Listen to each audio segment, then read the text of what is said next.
Good afternoon.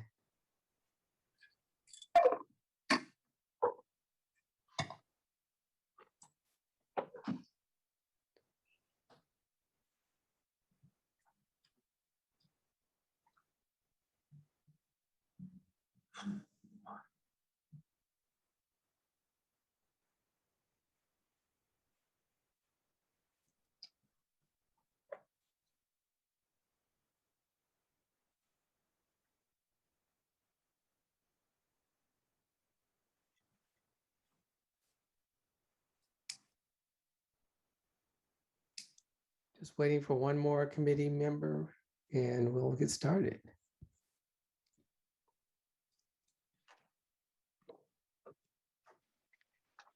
Hello. And here she is. Great. Oh, I'm sorry. I'm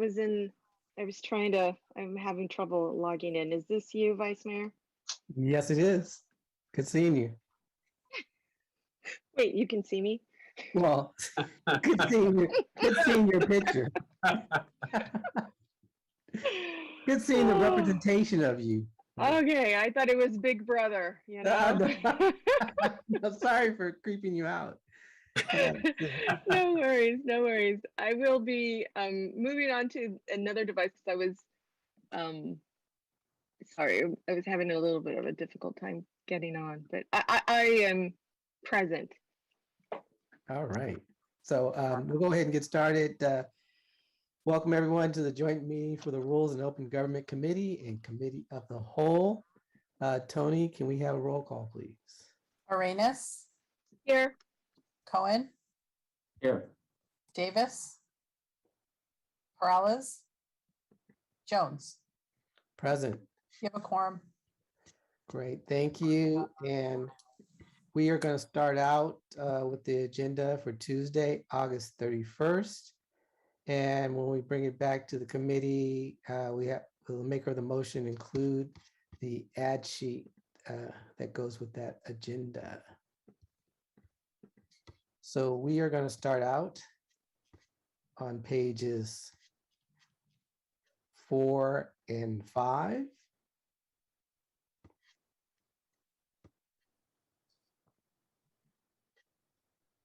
Six and 7.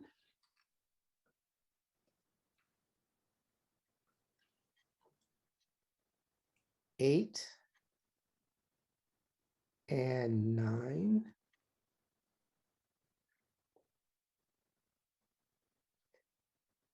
10 and 11.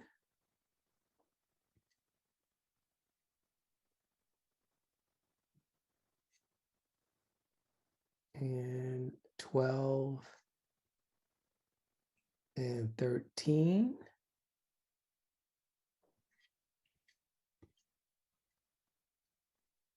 14 and 15.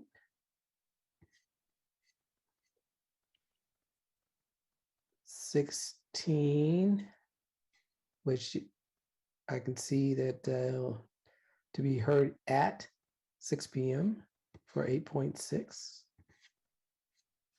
So 16 and 17.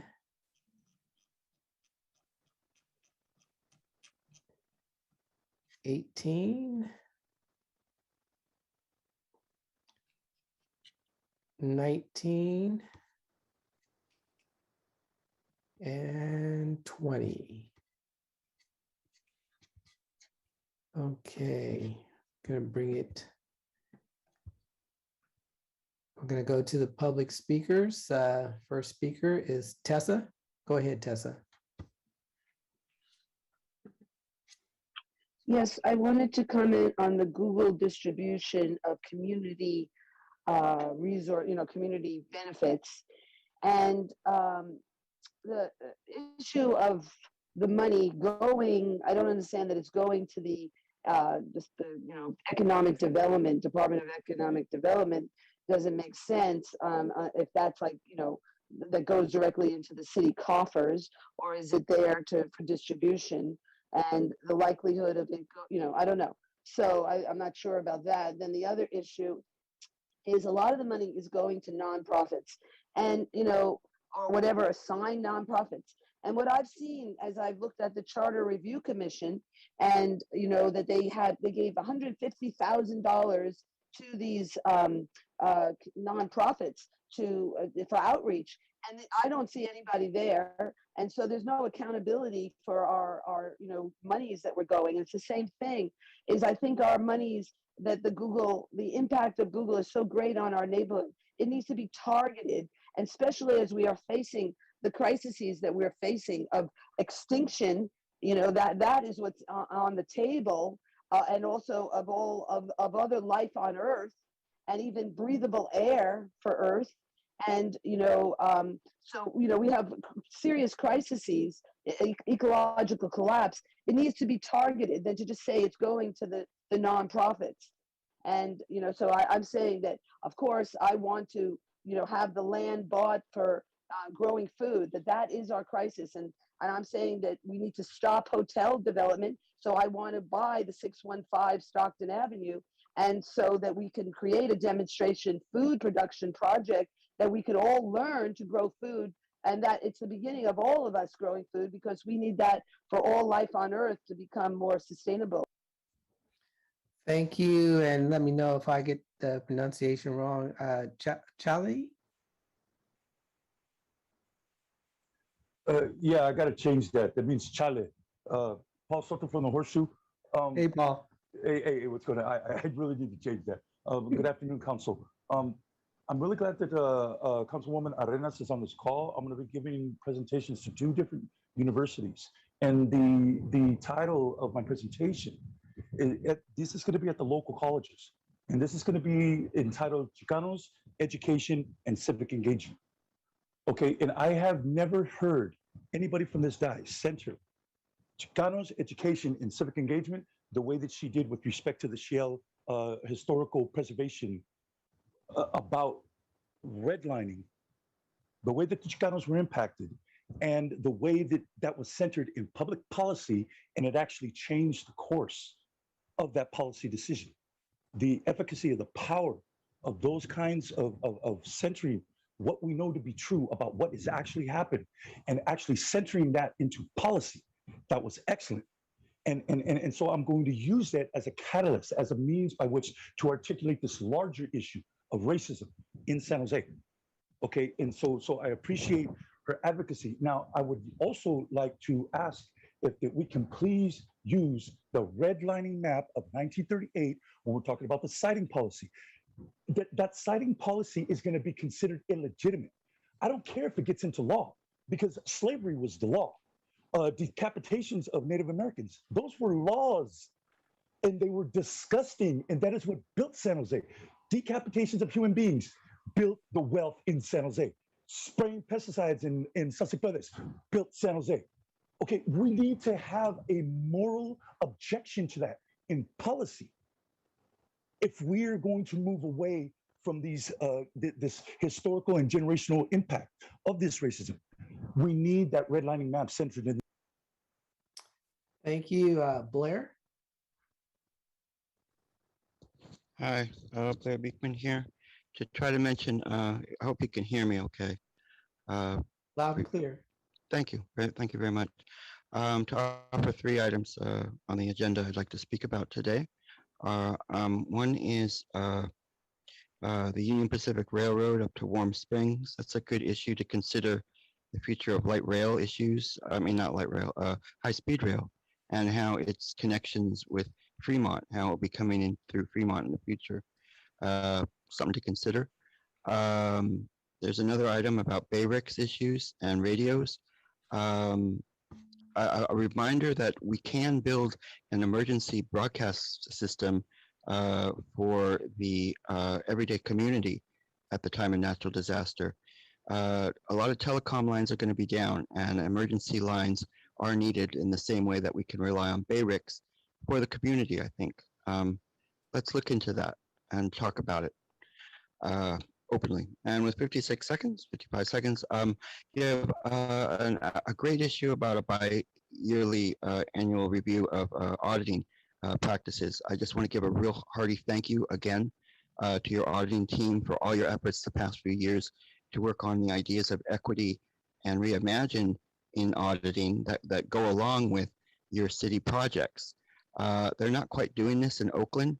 They're just learning how to, and they've had some issues. It just gives us a great help and advantage about how to talk about really important concepts of reimagining equity that are starting at this time.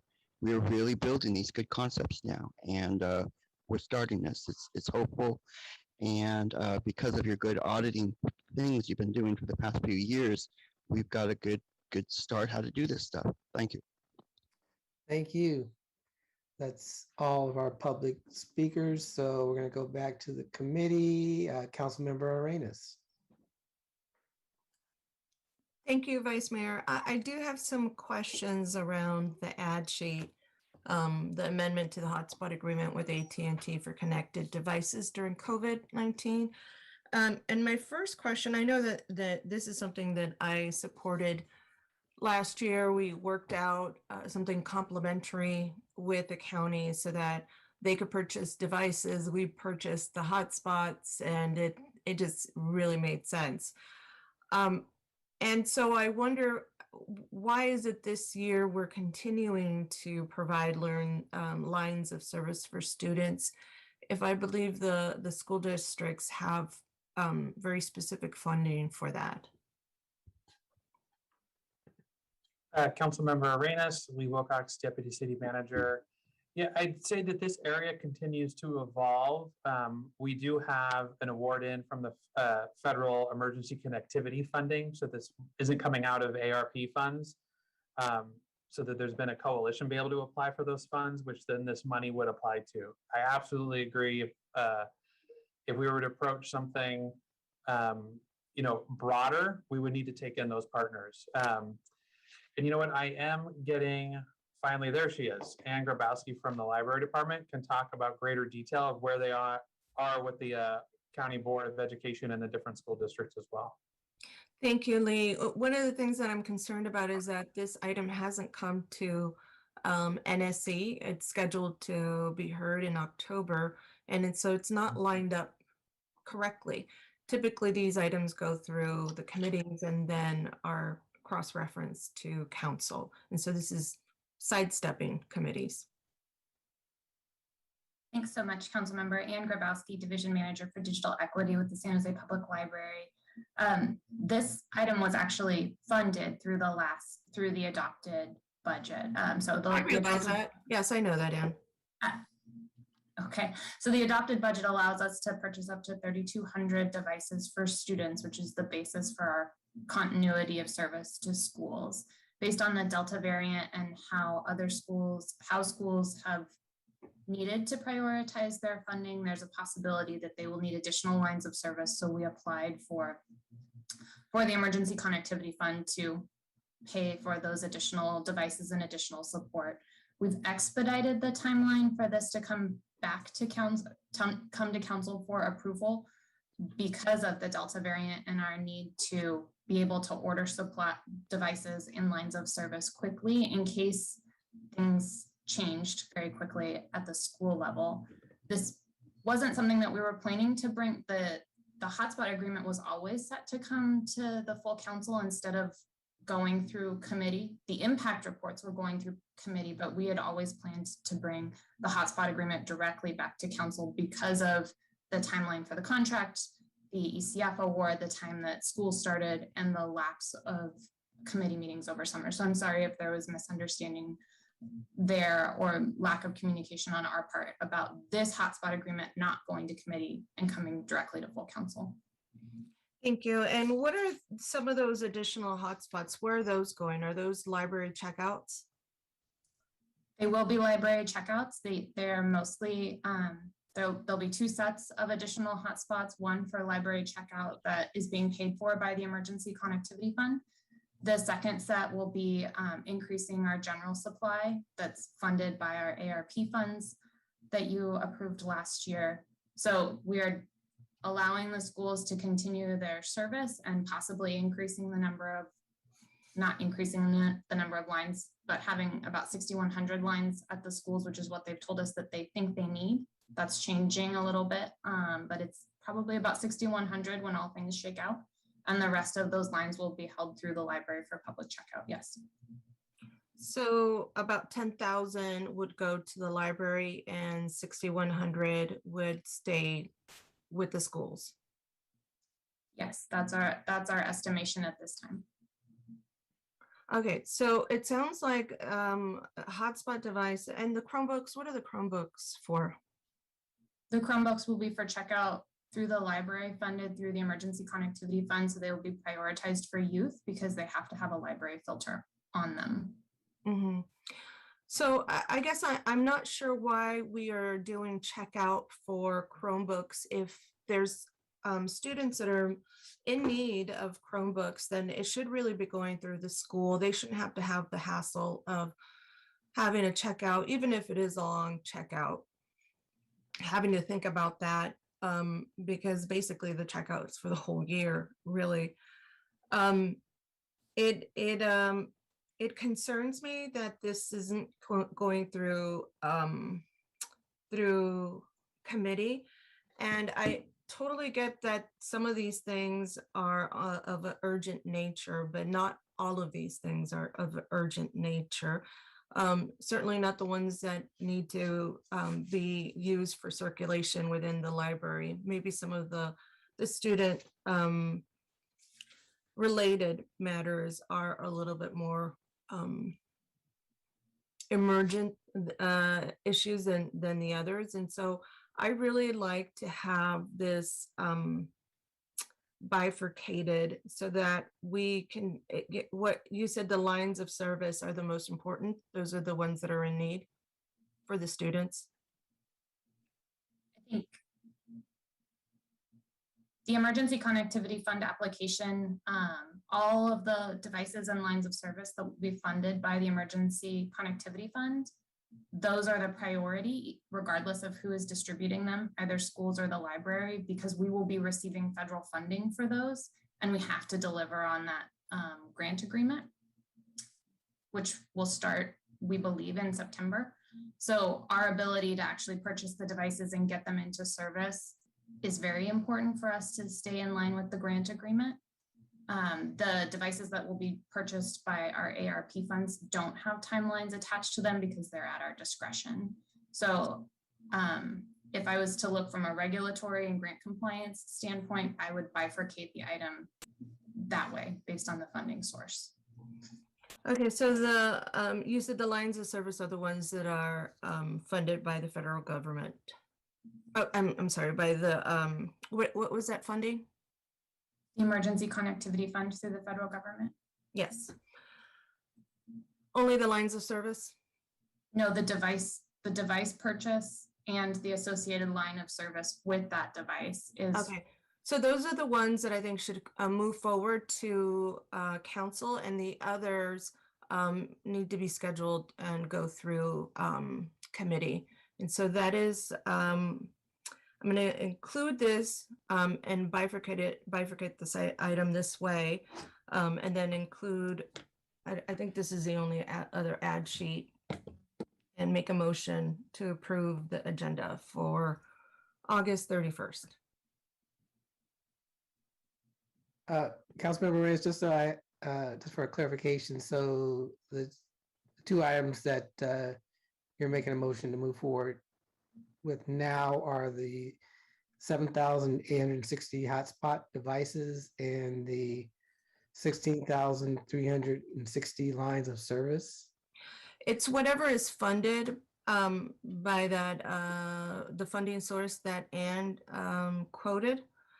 So out of that amount, there's certain number, I think, of lines that are funded by that amount, by that funding source, and some that are not. And so I think that those are the ones that whatever we need to comply with, I think we need to comply with. But I really am disturbed that we are not using the process that is set up for our committees to review these items.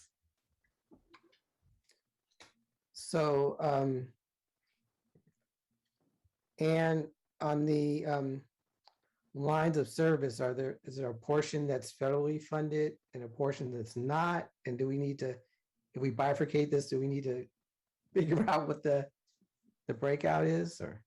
Yes, we will need to go back and do probably not a significant analysis, but enough analysis to attach a supplemental memo to this to change the allocations for this council action if this motion moves forward. Would you have enough time between now and Tuesday to do that type of analysis and make that determination? And the reason why, Councilmember Reyes, the reason why I'm asking that question is one potential option is just to move the whole item forward and then have your office work with staff to really identify the components that need to move forward right away and the components that we can refer to committee at council.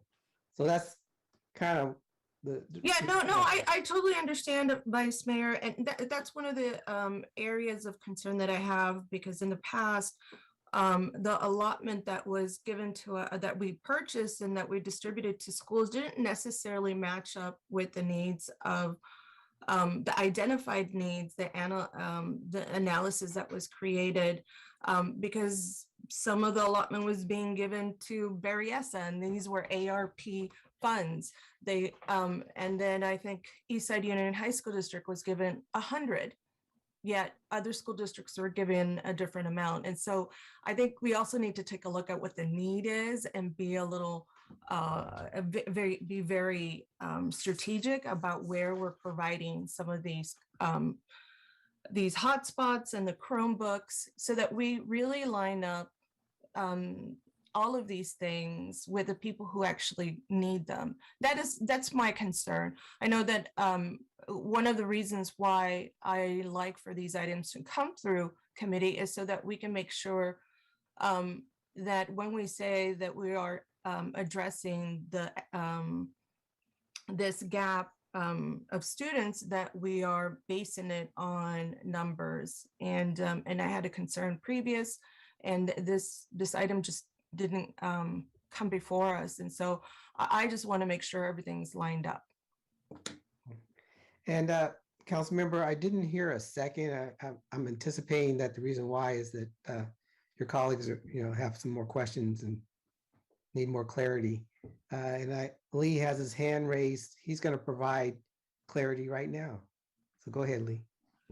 I don't know if it's going to be clarity, but I think one of the things that could take time for Ann, Dolan and Jill this week is in bifurcating it, if those two pots of money are actually interdependent on one another and how the whole program lines up. So, I think as an administration, we'd be fine kicking the item a few weeks and kind of regrouping on some of that.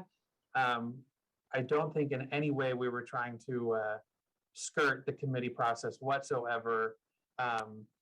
We had a large conversation around the ARP funds, in during the budget process.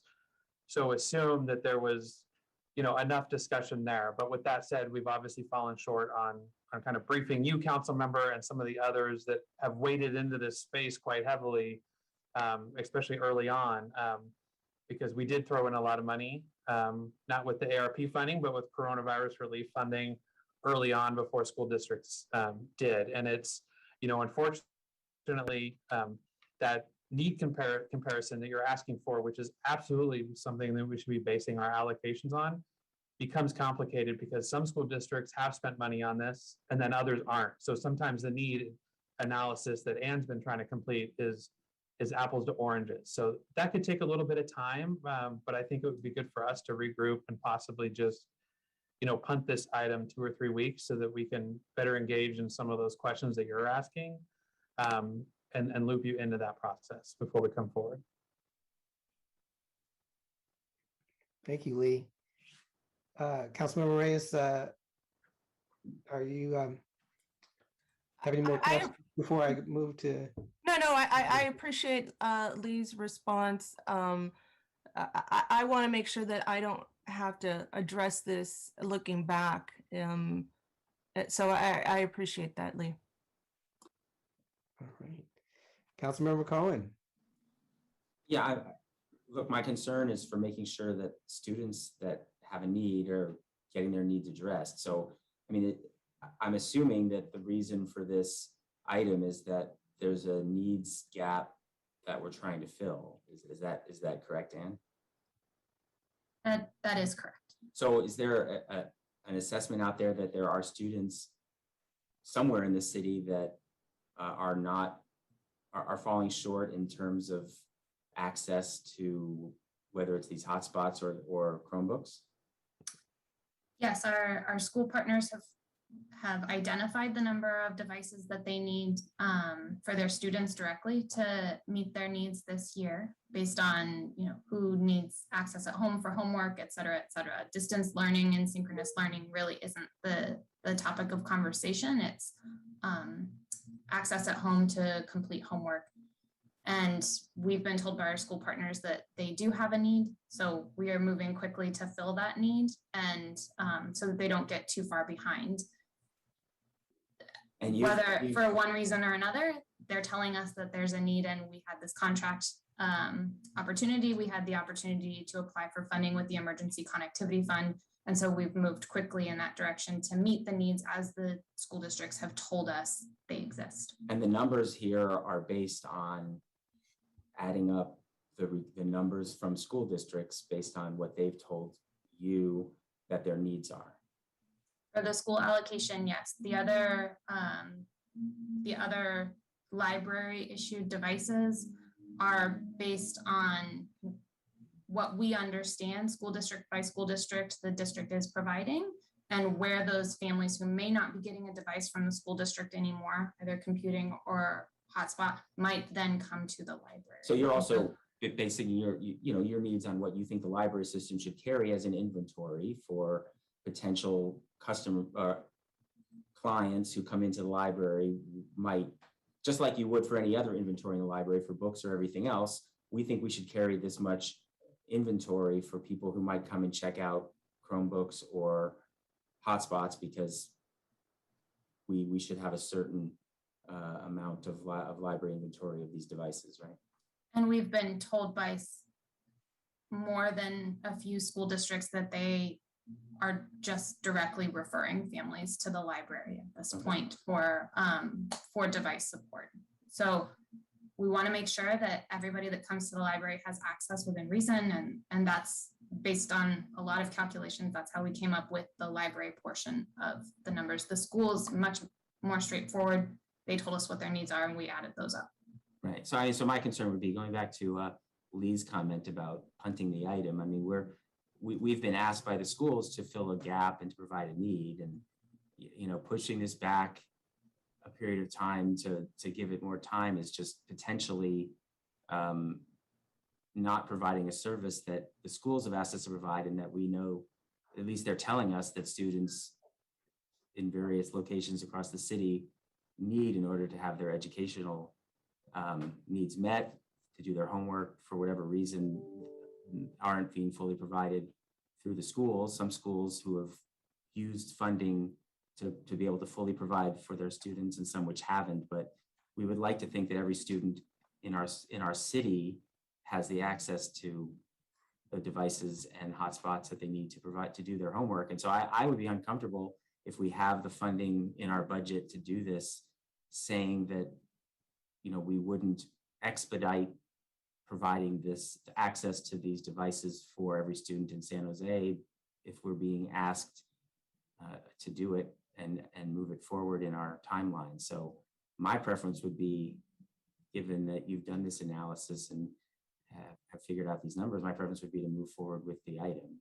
So I would hope that we would put it on the agenda next week. And if you have more details to provide for us through an additional memo by next week, we could look at that further at next week's agenda, but that we should put it on the agenda as it was proposed today. All right, thank you, Councilmember. Councilmember Perales. Yeah, thank you. I'm trying to clarify some things here because I was actually confused as well on how we would move forward. So if I have this correct, we approved through the budget to utilize American Rescue Fund dollars for what would be a certain amount of what you've listed here. We don't know exactly the breakup though at the moment of devices and lines of service of ARF dollars versus this new federal emergency connectivity funding that we're talking about applying for. You've sort of lumped them all together in this. Is that correct, Ann? A portion of those we have lumped together. It's mostly a shift and then an expansion because the contract price through AT&T was reduced. And so that allowed us to do a little bit more than what we had proposed through the original budget. But the actual total amount is almost nearly the same. Okay. And to see if I got this right on what Councilmember Arenas, your concerns were, your understanding, Councilmember, was that what we had approved in the budget was then going to come back in front of committee before any further action. Is that correct? Right, and you know what, I don't want to get stuck on that detail, but usually that's where we ask those questions before they come to council. And you know, the question about the analysis at the moment in terms of the schools, it's based on who's asking for support.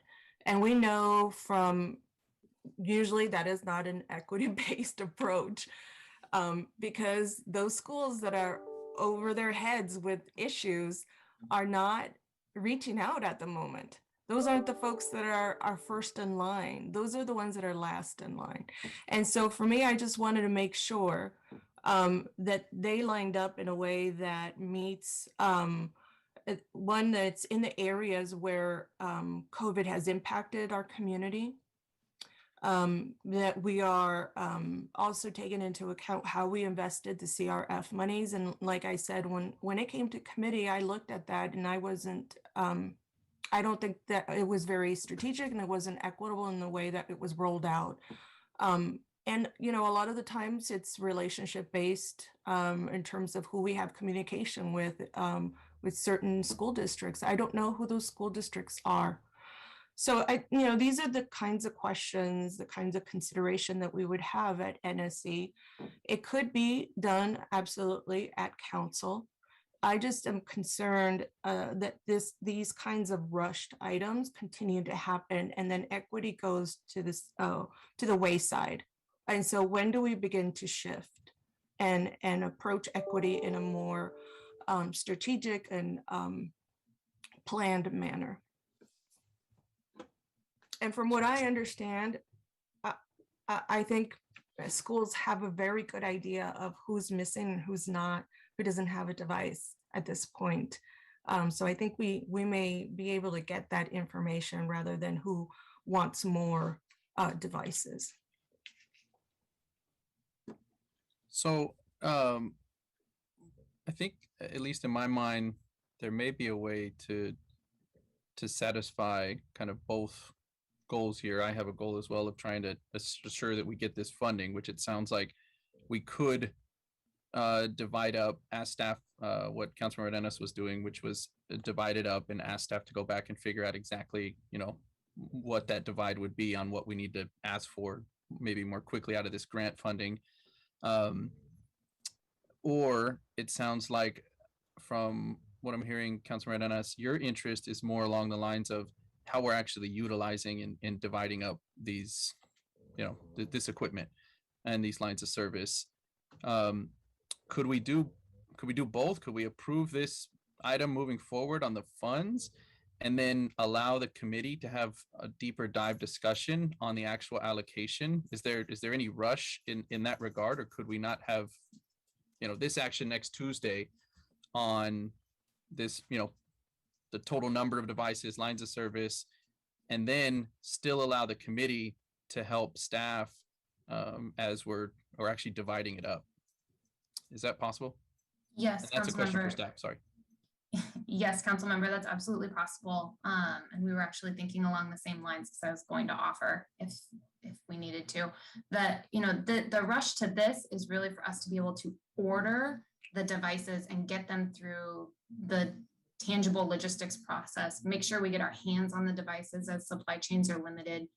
But it will take a few weeks for us to even receive them into the library before distribution. And so we do have the education and digital literacy item coming to NSE in September.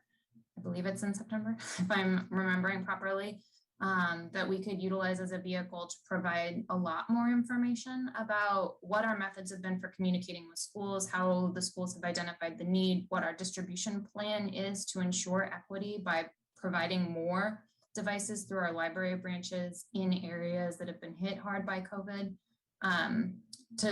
to get feedback and make sure that we are aligned and on the same track. I think our end goal is absolutely the same.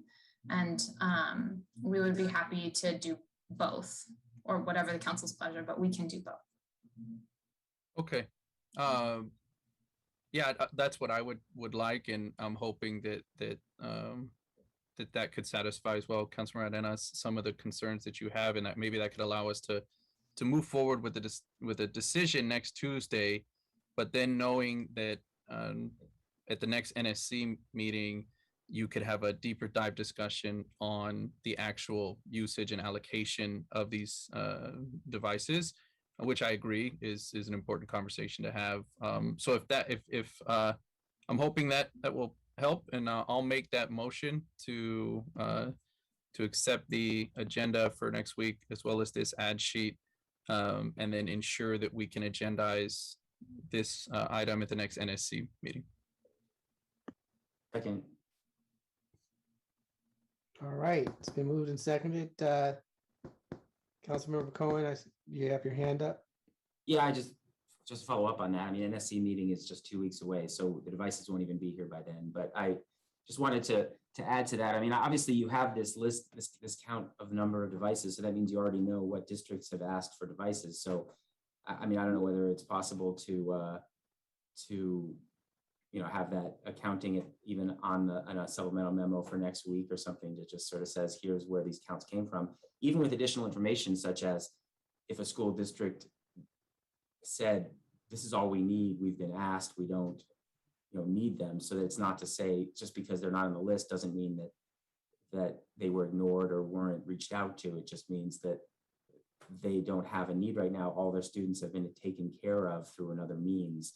I think that's important information for us to know. Certainly it's an important conversation to have, but there are students of need in districts all over who we don't want to leave behind. And certain districts may really have a need for certain subsets of their population. And I just don't want us to, be paralyzed in helping students that really genuinely need help by, a process that might, take too long when as you said, there's students who might get behind because they don't have access at home. So as long as anything we can do to expedite getting information so that we can make this decision in an expeditious manner, that would be helpful. So I appreciate that. So that's just my added, I think that'd be helpful to have that as much information as we can next week, so we feel comfortable about how the process is playing out as we move into NSC the week after. Great. Thank you. So Tony, can we have a roll call, please? Hi, this is Gloria. I think Tony is frozen, so I could take the roll call vote for her. Okay. I think we just lost Councilmember Arenas too. Okay, I will start with Councilmember Perales. Yes. Councilmember Cohen. Aye. Vice Mayor. Aye. And let's pause for a second. Hopefully Councilmember Arenas can log back in. This is Tony. I'm back in now. So there's a new Zoom update that does not like the live transcript. And if you're viewing subtitles, it will cause the app to crash. I've reported it to Zoom. It started yesterday. Oh, wow. Okay.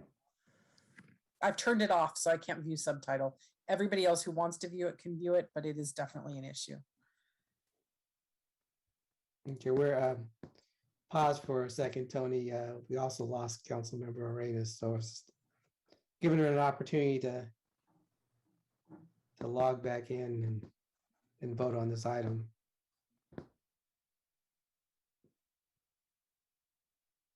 Give her a few more seconds.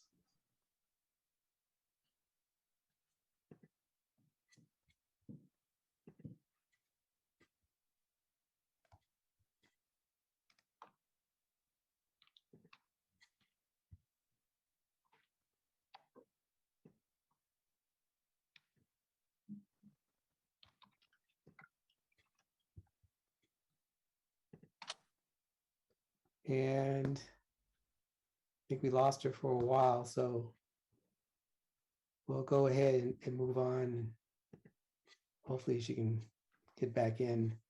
So next on the agenda, there's no meeting on September 7th. So we're on to the public record. I'm going to go to the public. And Tessa, go ahead and make your comments on the public record. Thank you so much, Tessa Woodman C.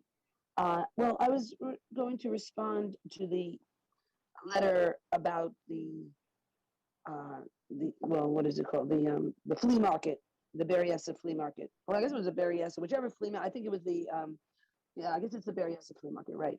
That is being closed down for development, right? And it was requesting equity and all the issues that we've been dealing with.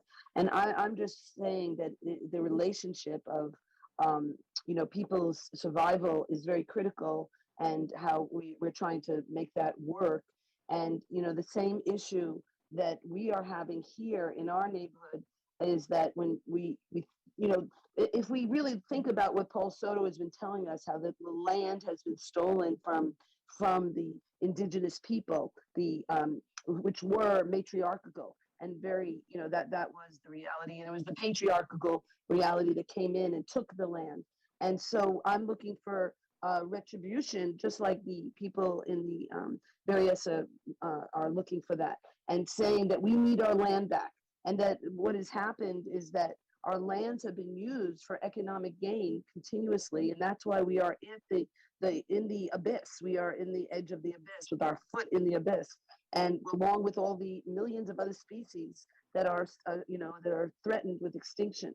So we need to be bringing back productive lands. We need to do that, and so that's what I'm saying is that, you know, just for equity in terms of life on Earth, we need to be thinking about food production and making our lands productive for humans, just like with the Berryessa, wanting productivity, but getting away from the coin and the money, but for agency to be able to have resilience is to create our, you know, be able to make our food ourselves and be producers, not consumers. That is the trend. Thank you. Blair? Hi, thank you. Blair Beekman here. Tessa opened up a lot on that previous item, what the future of the flea market can be about. Thank you, Tessa. Thank you to Councilperson Arenas for her efforts on the last item and to make sure that it goes before committee first in the future. Thank you for that. For this item, I wanted to also mention the letter about the flea market issues, and just a hopeful, friendly reminder that you know, the vendors and the vendors union, I really believe they can offer some really interesting ideas, not just for better vendor space in the future, but how to develop the place in the future, what it will look like. How much office space do we truly need? It may not be as much as we initially consider. You know, it doesn't have to have that office park kind of feeling about it. It could be developed in many interesting ways. And I think it's the vendors union that can bring that sort of imagination to the future of this process and what it could be like. And what Tessa said, I mean, we can be talking about a real collective future for this area. And I mean, really interesting things. So really be open to what the vendors union can work towards and negotiate with. And I think it could be interesting for all of us. Of course, mixed income, ELI and VLI should be very much an important part of the future of this process, I feel, and always allow more space for vendors union as much as they can for vendor selling and things like that. Thank you. Thank you. Paul? Yeah, Paul Soto from the Horseshoe. I will eternally be grateful for Blair, what he says and the way he says it and what he talked. Thank you, Blair. Brenda Doman wrote some letters calling out the nonprofits, man. She put that right exactly where it needed to be. I hope you read Brenda Doman's letter. I really hope you do, because the amount of corruption that is going on in these nonprofits. Camille and Somos formed a relationship when that non-disclosure agreement was signed. As a result of that non-disclosure agreement, they formed these committees.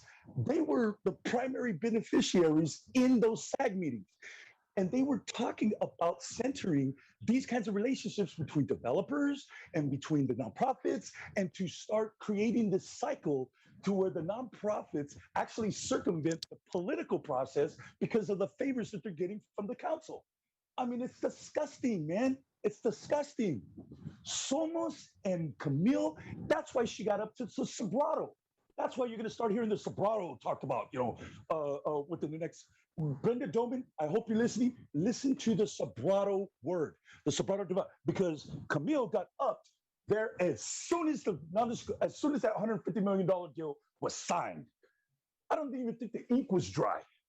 And so that kind of corruption, I had 5 bullets fired at me as a result of my advocacy right here in this council, as a result of my advocacy against Somos.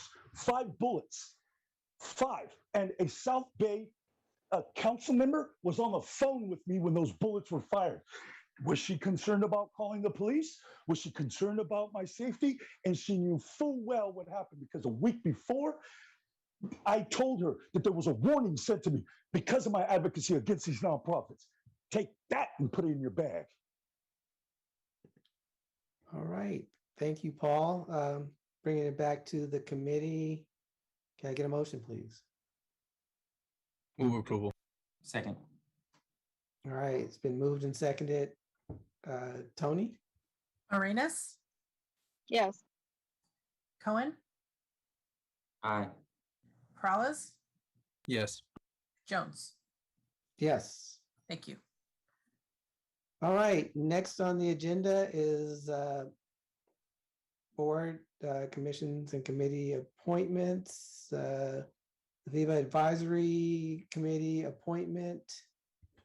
I am going to take it to the public comments first, and the first public speaker with the number that ends in 5140. Let's see. I'm waiting for the motion regarding Ricardo's free trip to Washington, D.C. Is that coming up? Yes, that's later. Okay. Well, thanks for picking up my call. I'd like to hear from Paul Soto and Blair about this advisory thing, so I'm unclear about it. Thanks, guys. All right. Go ahead, Blair. Hi, thanks. Yeah, Blair Beekman here. I'm not fully sure about it either. It's my understanding it's a retirement board process, and that you're hiring someone from the police to be a part of that board. And I guess that can be an acceptable practice, but this is the time we have to really start to note these things, and note when we have police union and police placed onto our regular city boards. I'm going to be talking about this issue more, I think, and I guess this is the time to bring it up, is that last week, we had police items on the PISPIS committee meeting, and there was a bit of casualness about how to treat our future of policing and police issues, I felt. Police were not too wanting to explain good recruitment practices, what can be more progressive, liberal recruiting practices, and there was just a sense that, you know, we love our police. We've always got to have more and more police. And, you know, I think we have to start to honestly question that more of ourselves. And we have to be a bit more circumspect when we talk about what will be the role of the future of our police. I mean, we're talking about police from the relationship of from warriors to guardians to just kind of a public relation, not public, just a public connection with. And I think we're moving past the warrior stage. We're moving into the guardian and just public process stage. And we got to really start doing that more and know how to use that language and speak that language and know that we respect our police, but we're really building something incredibly amazing and important for the next decade. So I hope we can start to learn that language. Thank you. All right, Paul? Paul Soto for the horseshoe. That's exactly what I was going to talk about. I said, look, man, you guys are really trying to say, oh no, we're this is ethical. Oh no, there's no conflicts of interest here. We're going to assign a cop to look over the board for cops, and then we got a cop that's going for mayor. But what you're seeing is not necessarily what you're seeing. What you're seeing is an illusion. It's a product of your opinion. This is your opinion. You have a right to your opinion.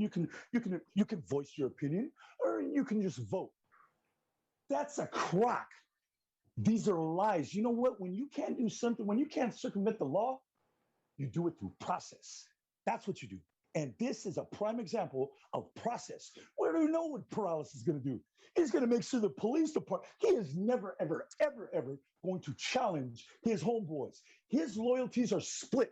It is dangerous. It is dangerous for the city to place a cop like Perales as mayor that has the assignment from Dillabo, his handlers, Dillabo and Hayden and all these other developers to have any say on these boards that have to do with the police department, and expect the city to sit back and say, oh yeah, this is impartial.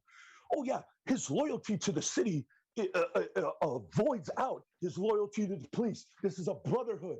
Look at the title of their union. He's a part of it. He is a part of that union. He pays dues to that union. That is a brotherhood. What that means is brothers before others.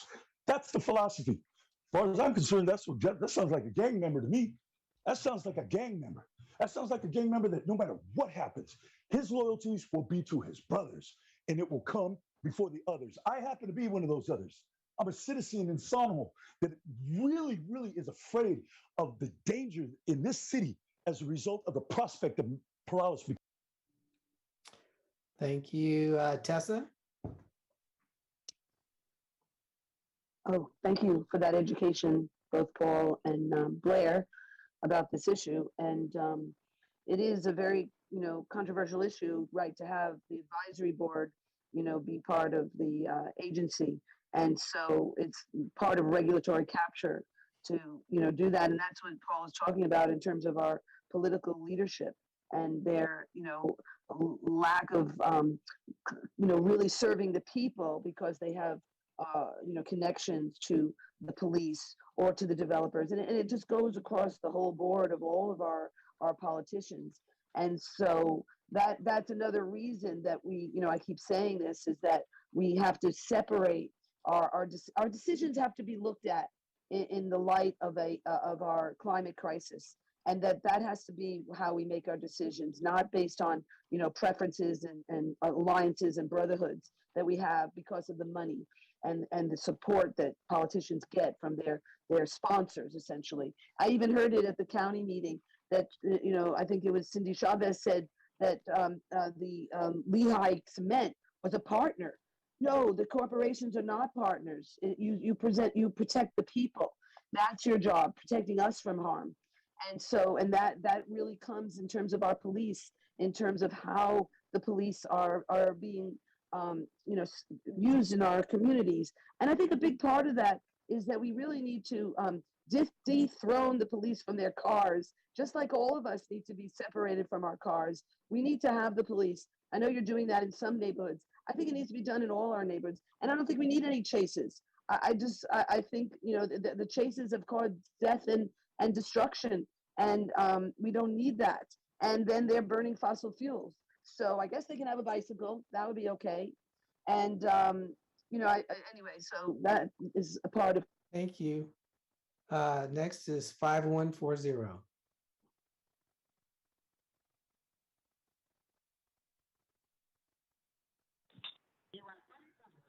Yeah, thanks for letting me back on. I had to research that a little bit. Yeah, this is the gang that runs this city, and these guys are protecting their pensions because they're all a bunch of snotty millionaires in the end.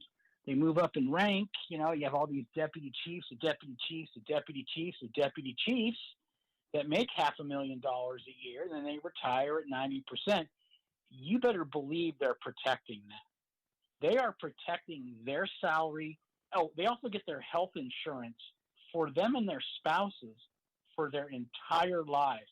So when these cops retire, they get to be on what I call glorified welfare for the rest of their lives. And think about what they get to do to you, man. Not only do they get to be millionaires, they get to have power over the people who pay their salaries. I mean, it's the ultimate gang. It's beyond a gang. Gangs could only dream to have what these guys have. They have all the guns, they have all the cars, they have all the stuff that they love to confiscate illegally in many cases that they auction off for themselves in their own private auctions. And they have the nerve to be anywhere and everywhere in with these pensions. You saw how they came out in full force the other day with the vaccine mandate. Man, there was what 12 guys playing pocket pool there, a couple women, playing the big role over there because a couple people were shouting at a city council meeting.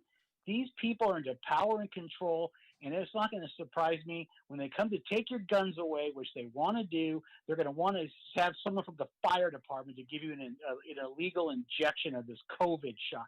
These people are sick. They're mad with power. They're a bunch of Morgan Hill millionaires. I call it the Morgan Hill millionaire mafia. That's what they should call San Jose PD. These guys are, or they go to retire somewhere in South Carolina so they can open up a horse farm. All right. Bringing it back to the committee, Councilmember Perales. Thank you.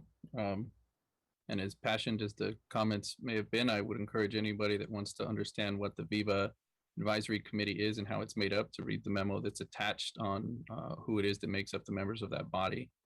And for clarification, as it seems like the members of the public want to feel educated on my role, I am not a member of the San Jose Police Officers Association, have not been since I left the police department in 2014. I am a volunteer reserve officer, which does not make me a member of the POA. I'm not dues paying, not represented by that organization. If I was, then I would have to recuse myself on these votes. So with that, I will make a motion to approve this item. All right. Can I get a second? Second. All right, it's been moved and seconded. Tony? Arenas, Yes. Cohen, Aye. Perales, Yes. Jones. Aye. Thank you. Okay, on to the consent calendar. And I'm going to go to the public first. And go ahead, Blair. Hi, thank you. Blair Beekman here. Thank you to Councilperson Perales for his clarification about what you can understand as what the VIVA Commission can be about. He did a really nice job clarifying issues yesterday about the vaccine issues, the vaccine passport issues. So thank you for that. Thank you for his work to clarify things at this time. For this issue, very much of a thank you that the mayor went to Washington and was selected to participate in this process. I think it can be really helpful. And he can not only speak for San Jose, he could possibly speak for Oakland as well, the issues of Oakland. These are two different cities, but I think Oakland and San Jose can really help each other out a lot at this time. I hope people of San Jose will look to Oakland for to offer them some help with the auditing process, and we can learn some important good lessons from Oakland as well. These are issues that this is the issues that can be related to the concepts of state violence and extremism, gun trafficking across state lines, and the national role that this has played in it. The U.S. support as a government. They created something pretty terrible. Yes. Hey Blair, I'll give you a couple extra seconds, but you're speaking to the mayor's trip? Yes, I'm speaking about the concepts of gun violence and its connection to state violence and extremism that we really need to address for our future. This is not just an issue of nailing kids in local neighborhoods or nailing street show stuff. This is about the future of our government and how we work as a local government and a state government. The way they work, the state violence and extremism ideas, we really have to learn to address this, and we can as local communities. We're learning that power. Let's do it. Thanks. Thanks. And that's the next item on the agenda. So I'm going to consider you having spoken to that item, Blair, when it comes up. All right. Next person is phone number 5140.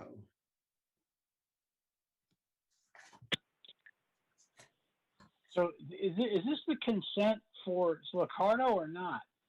That's the next item after consent. Okay, I'm sorry. I'm trying to follow this thing, and sometimes I get it right, sometimes I don't. Today I'm really not. But I will call back. I will submit. I'll raise my hand for the next item. Sorry, you guys. I apologize. No worries. Go ahead, Paul. Paul Soto from the Horseshoe. I enjoy the the celebration of different cultures and people that are gaining their political and social voice, to center that within the city, and that the city acknowledges that, and that they say, hey, you know what, these people have had a struggle, and I think that it is a worthy of the city itself to expend time, resources, and to acknowledge that. I think that was clumsily done with respect to the Juneteenth. But we have the LGBTQ gay community. They're blasted. They are blasted all over the place. They only represent 2% of the population, but they're blasted all over the place. And don't you dare have anything to say other than what they tell you to think. Just something to consider, because if you hold an opinion that differs in any way, shape, or form other than what they are telling you that is the truth or right, they will have your job. They will have your neck. Hey, Paul, this has to do. This has to do. Hey, Paul, help me out a little bit. This has to do with the flag raising, right? Which item on the consent calendar? The flag raising. This is a general concept in terms of all these items on consent have to do with flag raisings and acknowledgements, right? Got it. Okay. Well, this is within that context. Got it. I don't. Anyways. Yeah, I'll give you a few extra seconds. So no, that's cool. That's cool. No, I ain't even tripping, Chappie. You've been cool with me. So what I'm saying is that I would like to see the United Farm Workers flag raised on September 16th. I want to see the United Farm Workers flag raised, the huelga, right there, because this is the center of the farm workers movement, right here in Sonoma, right there in San Cipuedes. I want to see that, Perales. Thank you. Tessa? All right, I guess it's about flag raising. I wasn't exactly sure. There were other events that were also discussed, like, different things that different council people are running, different, parades and different events. And, one thing that's important to me that I think we need to really look at in all of our operations is to evaluate the fossil fuel used in everything. And so if you're going to have these events where, and the plastic use and the waste use, there's those issues, but, really, how we can encourage, no driving to events and things like that. Like when we have these big runs, when everybody's running in our city, everybody's driving in to go run in our city. And then the issue with flags, what? I'll go to flags. I'll talk about flags. Okay, fine. Thank you, sweetie. I appreciate your help. So flags, the flag that, really needs to be hung up is about our environment and how we can all cooperate about our environment. We need to create a flag, a symbol of cooperation to protect nature and to protect, to start making all of our lands productive, to work together. We need some type of, flag or some type of, coalition to really have us cooperate. That's what Pope Francis says, or other people are saying too. Cooperation, that's another philosopher, cooperation will redeem mankind. And Pope Francis talks about having a dream, that I think we need to create a dream that is not about economic gain. We need to create a dream about saving life on earth, that we need to start raising that flag to say that we're all going to, and that's what they did in the UK, is after the war, that all our lands had to be productive. We need to declare Earth Day, every day is Earth Day. And that's what we need to be building, is where all our lands are productive and we all work together to just provide food. Thank you. Bring it back to the committee. Councilmember Perales, you have your hand up from the last item, so I'm going to ask you to go ahead and make a motion on this. I'll move to accept the consent calendar. Or make the second. I'll second. I actually threw it up for this item as well. Unfortunately, we didn't have flag raisings on this item, but we've been raising the UFW Welga flag, actually coordinated through my office every year, and I invite anybody to attend in March when we do it again next year. Awesome. So we had a motion and a second. Tony? Arenas? Yes. Cohen? Aye. Perales? Yes. Jones? Aye. Thank you. Okay, next item is the retroactive requests for travel by the mayor. And I'm going to public comments, and Tessa, you're first. Go ahead. Okay, great. Yeah. Well, yes, the issue of the mayor flying, that we need to stop flying. That is part of our climate crisis. We've declared a climate emergency. That is part of how, and now the report from the IPCC that is saying that, we have to, they've been saying since 2018 report that we need to reduce by 50% by 2030.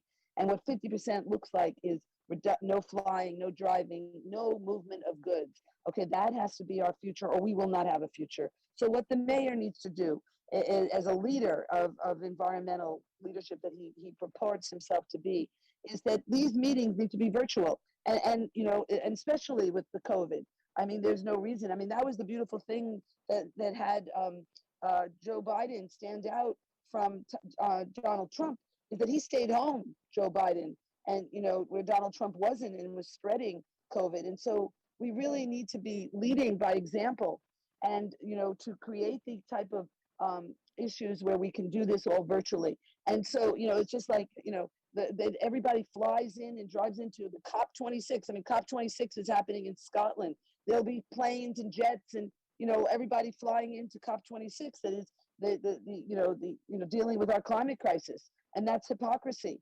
And so we need to start walking the walk of who we are, and be examples of how we do our business. And there's no reason to fly there. He could have done that. He needs to be a leader, Mayor Liccardo, in demanding that we do it virtually. And I don't think that there'd be any argument about that. It was so beautiful to see Joe Biden have meetings with people all over the world, and the screen showing everybody.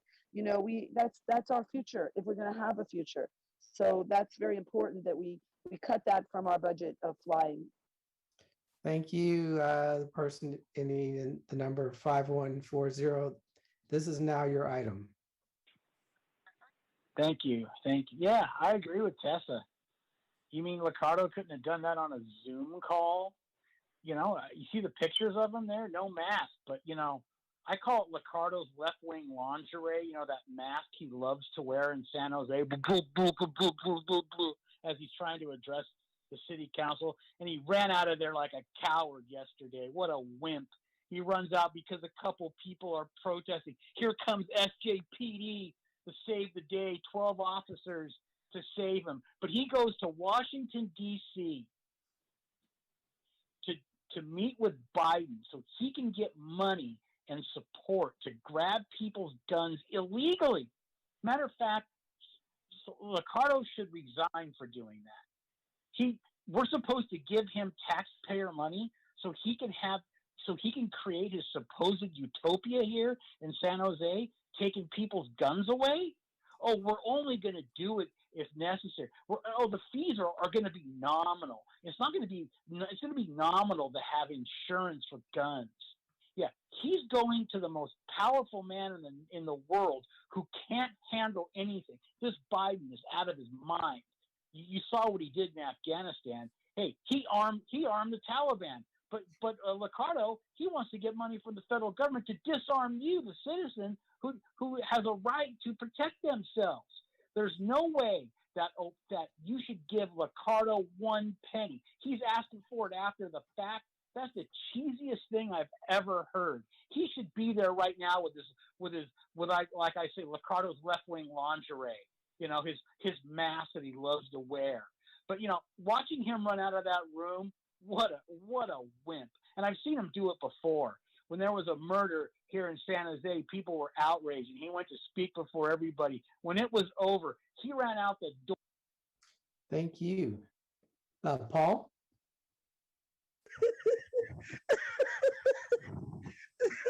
I'm sorry. Hey, 5040, I love you, old boy. Damn. What I'd like is, because we're a city and we're flipping the dime, I'd like a memo. Whenever there is a public official that meets with an official at that level, what I deserve, and I am demanding, I'm not asking, I am demanding that a memo of just, not even a summary. I want topics.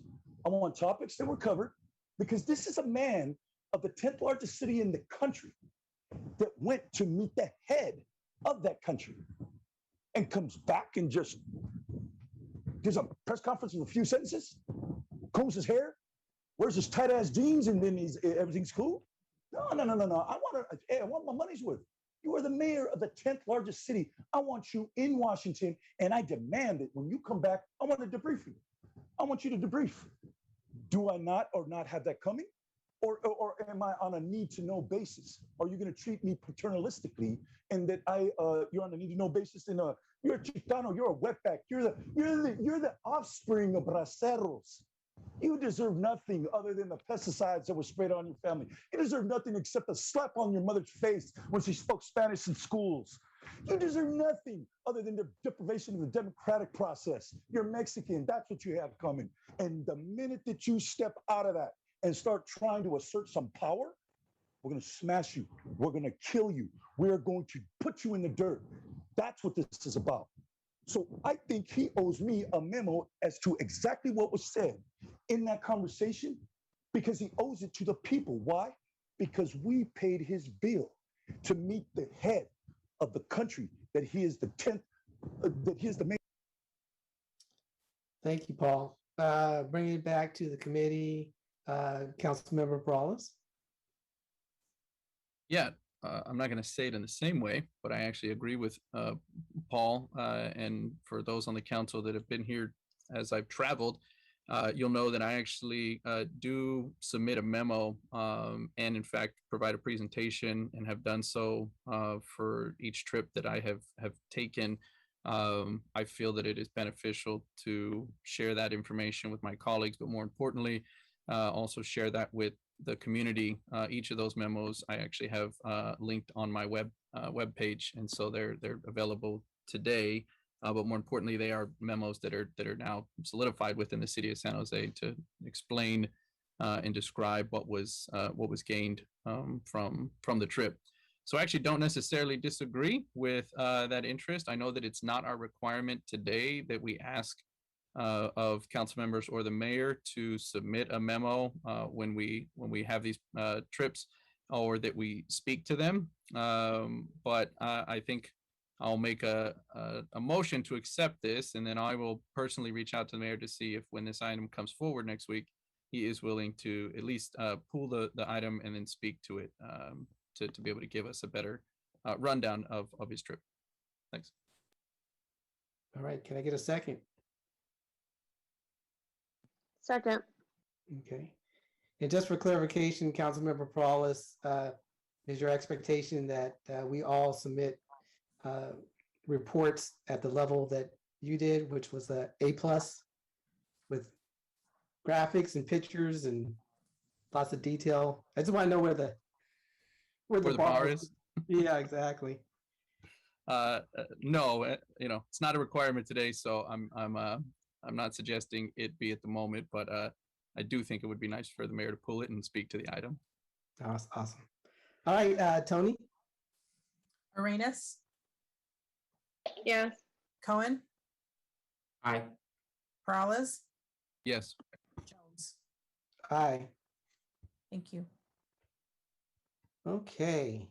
Next on the agenda is update to the August to December 2021 Neighborhood Services and Education Committee Work Plan.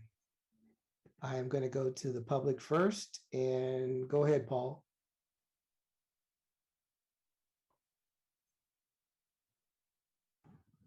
Paul Soto from the Horseshoe. Despite our differences, Peralez, thank you for that. I appreciate that. We got our issues, but that right there was centered correctly. So thank you for that, because we deserve it.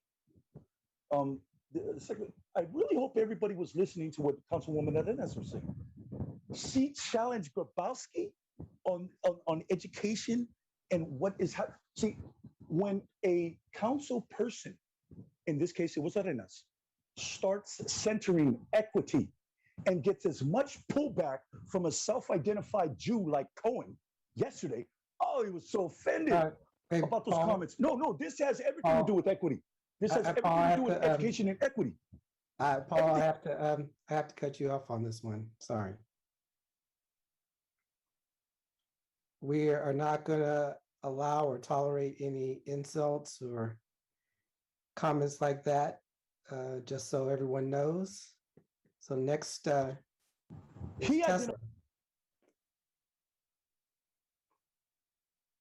Go ahead, Tessa. Okay, good. Well, my only comment is that, to say that somebody's Jewish is not necessarily, it's okay. That's maybe the difference between our cultures, like New York versus California. It's like, it's okay to say, that's not racist to say what somebody is, even though people think that. But anyway, that's just a comment on what Paul was saying. But anyway, so basically, the issue of I guess these are these work plans of our city council members with these events. And I think that we really have to look at everything that we do in the events to make it as green as possible.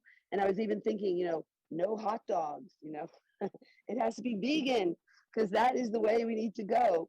And so we need to be examples of all the things that we need to do and each of the council members, when they're going to these events, they should be riding their bicycle to the events, and and things like that. So and also vegan. We need to be vegan, and so we should only be serving vegan things for having food events that are at these parties that to build community resiliency. I'm sure is the ultimate goal of these events. And so and then I guess because that truly it needs to be, if it's not, needs to be what we really talk about. Just because when you're in an emergency, which we are in, that's all you talk about. Just like if your house is on fire, which our house is truly on fire, that's all you talk about when your house is on fire. It's not so even in these meetings, we need to bring attention to the changes we need to make, and have that be a time to educate the populace about the need for resiliency and things like that. Like even in this, the governor of Oregon was saying, 2 weeks worth of resiliency. Everybody. Thank you, Blair. Hi, Blair Beekman here. Sorry I spoke too soon. I thought the consent calendar was items 1 and 2, but it wasn't. Sorry about that. I was talking about a really sensitive subject, and I'm sorry I didn't offer it at the right time. It's subject matter that state violence and extremism, I think we're really considering how to address that at the local level. I think in 10, 15 years with the ideas of reimagine and equity and open democratic practices, I think it's going to do something pretty remarkable and pretty amazing in the next 10 to 15 years. And we're not going to be addressing the events of 9/11 and this era of COVID quite the same way. I don't think they're going to quite be allowed to do that anymore. That's the goal, obviously, because we're working towards positive sustainability. And it's local communities that can lead the way how to help create that. And to bring this around to the neighborhood services items, thank you.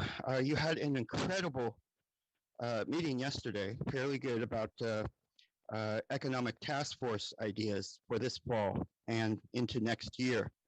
I really hope you can keep the Reimagine Task Force going for an entire year.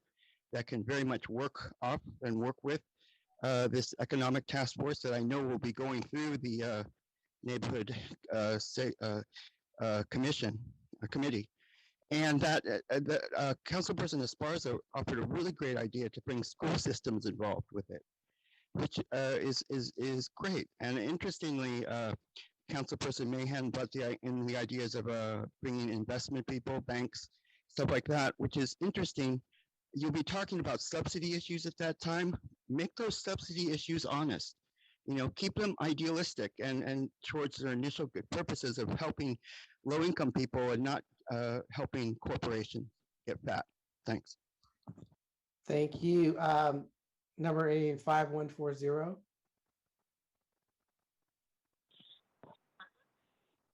Yeah, I mean, you know, you guys need to do something because this town is so boring. You know, you look at a place like Willow Street, you know, that's a fun street to eat and drink and do business. There should be encouragement for places like that, although Willow Street looks as if it's just kind of grown organically. You know, it was a place for Italian Americans once upon a time, and now it's Mexican American, which is great. And you know, we swapped sausage and peppers for tacos and beers, and I like that. I wish we still had some of the sausage and peppers on the street, but whatever. These things happen. And I mean, great ice cream on that street, by the way.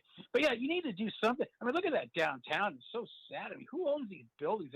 They must make so much money to take losses. And everybody wants to keep building these new boring villages with fake grass and no parking and crappy businesses. I wish everything was Willow Street, quite frankly. Think about moving down there. Maybe I should.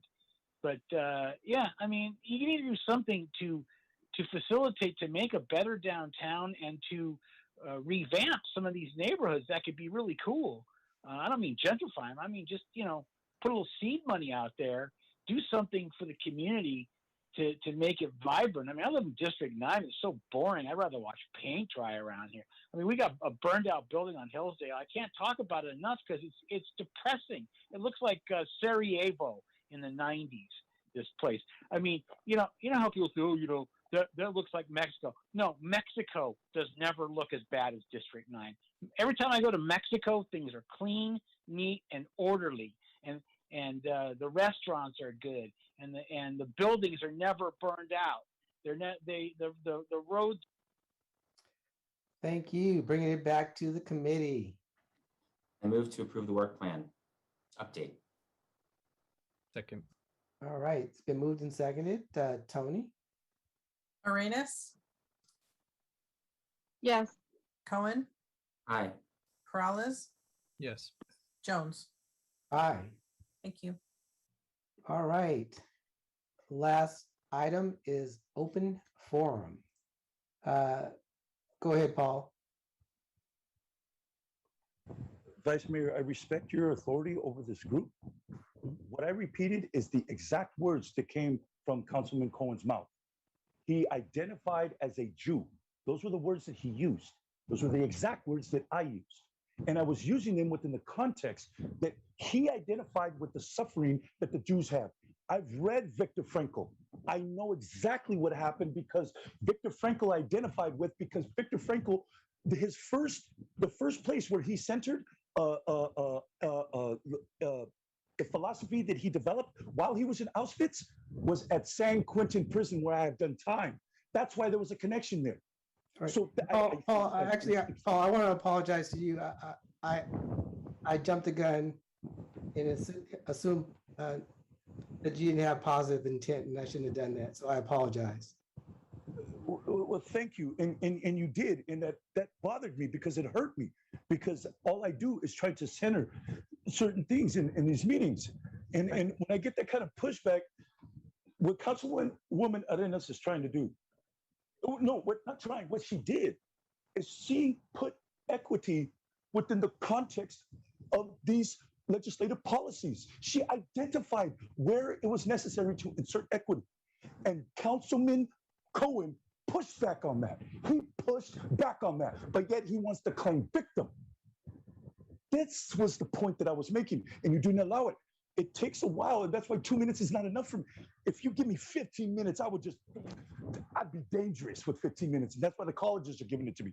So with respect to what Councilwoman Arenas is doing, I hope you listen to what she's saying, because what she has done successfully is challenge the institutionalized racism that is inserted in the policy. And Ms. Grabowski, she needs to be fired. All right. Next speaker is Tessa. Okay, the Rules Committee meeting of the whole. And I do like that because, you know, it is the people that we need to take care of. And I think that that's just the focus of how we need to go forward in terms of our climate crisis and equity as being very important to our city. And it's important to all of us, because that is where, you know, we need to save mankind, you know, and the humans that are here, and as best we can. And we need to really work on that to create resiliency, because a lot of bad things are going to be happening.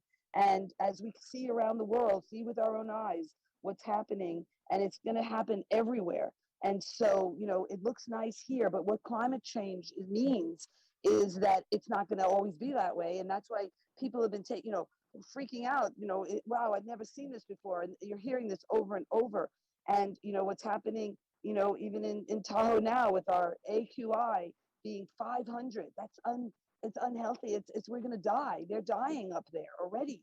And so, you know, this is what we're faced with. And we have this ability right now to start building, you know, a resiliency into our community. And that's why I'm talking about, you know, buying this property at 615 and saying it's part of reparations, that we need the land back. That's what the Mexicans are saying in terms of Thomas Fallon, their leadership. We need the land back, Mother Earth. And that's where we get resiliency and agency to grow our own food. And we need examples of it, because nobody knows how to grow food anymore. We've lost it. And even if we, you know, try to go back to a world, which we have to do without fossil fuels, like the 1700s, there is no natural habitat anymore.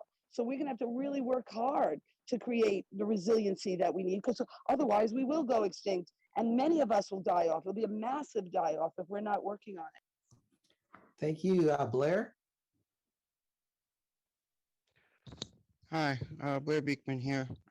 Just a reminder, I am really hopeful what reimagine equity and open democratic practices in the next decade can really work towards. It should be really interesting times and interesting work and hopeful work. So we don't have to feel so depressed about all this COVID stuff. I feel, I guess I owe somewhat of an apology. I'm trying to learn how to politely warn of possible upcoming natural disasters in the Bay Area in the next 2 to 5 to 10 years. It's been hard for me to describe, but there's a component that we have to consider the disaster capitalism aspect of this, and ask that doesn't happen, and to mitigate it and limit it and lessen it as much as we can for the future of the Bay Area.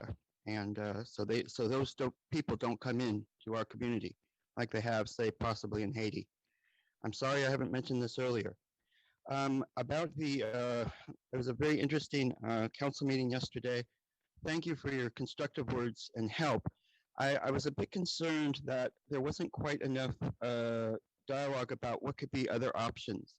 It was a tough time, and we tried our best. And thank you to everybody. hopefully in the future we can offer that sort of time to be open and a bit more creative about choices. And I think that would be of interest to the other people who were there at the meeting yesterday. To conclude,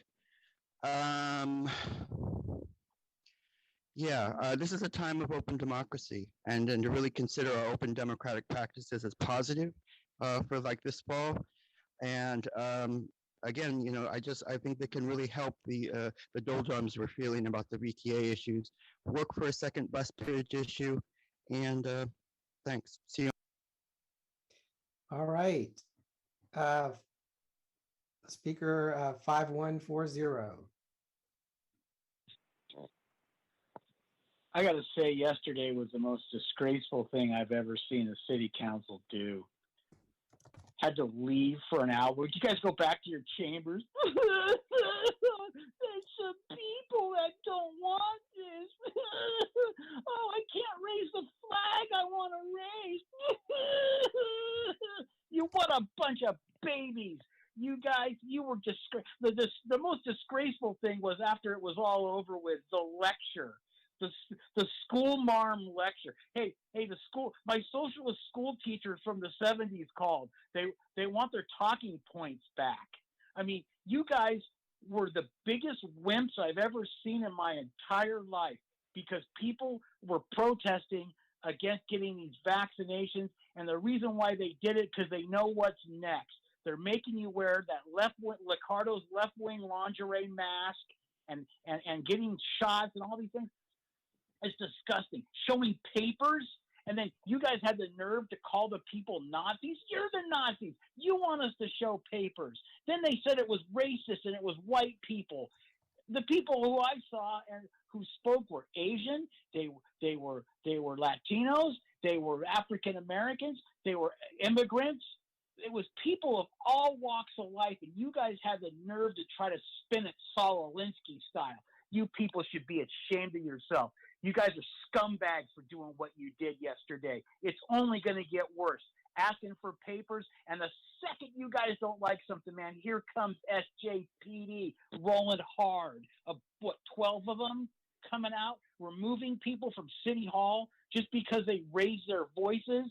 You guys can't handle anything.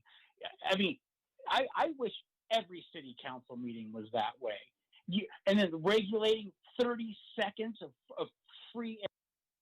Thank you. That's the last public speaker. This meeting is adjourned.